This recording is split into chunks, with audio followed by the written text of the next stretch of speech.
The National Assembly on Wednesday shot down a list of 13 members appointed to the Powers and Privileges Committee, citing the unsuitability and gender imbalance. Led by Speaker Justin Muturi, members of Parliament also raised concern on the committee's leadership. The Powers and Privileges Committee is mandated to probe members whose conduct is deemed as a breach of privilege.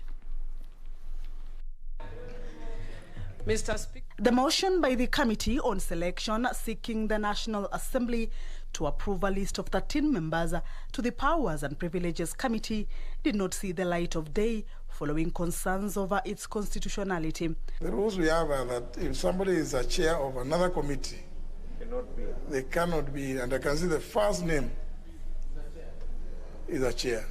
The Honorable Josephat Kabinga Wachira, who is the chair of the Committee on Labour. I think this was an oversight. My apologies. MPs also questioned the suitability of Kabinga Wachira, Anthony Kiai, Vincent Kipkurui, Francis Chachu, Didmas Barasa, Gladwell Cheruiyot, Andrew Madime, Omar Mwinyi, James Oyo, Danson Mwashako, Oscar Sudi, Johanna Ngeno, and Wario Kalicha to serve in the committee. How come the committee didn't see it? So there is obvious evidence that the committee didn't do a good job. They just said pass it.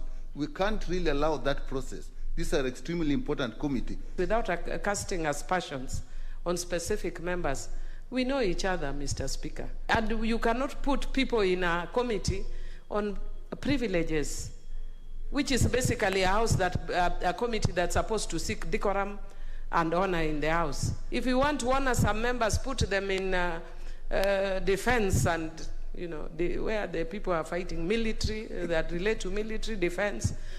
I think it was majorly because of some names, which I think partly I'm one of those names. And my friend Oscar Sudi is another name. And my friend Didmas Barasa is one of those names. But Speaker, some of us might be what we are, but outside this House. But when you come to this House, Speaker, I have been the most disciplined member in this House, Speaker. Trying to insinuate that we have some members who are more serious than others, who are more honorable than others. Mr. Speaker, I think that is not in order. In a House where we have so many ladies, that this committee has only one lady. It's only a committee which had held a meeting in a toilet. I remember in one of the investigations, yes, in one of the investigations we were doing, we had to go and receive information from a toilet. Now, if it was a ladies' toilet and we didn't have a toilet, we didn't have ladies, they would not show us how to navigate through those corridors of the toilet. The motion has been referred back to the Committee on Selection for review. Kamchemenza for Prime Edition.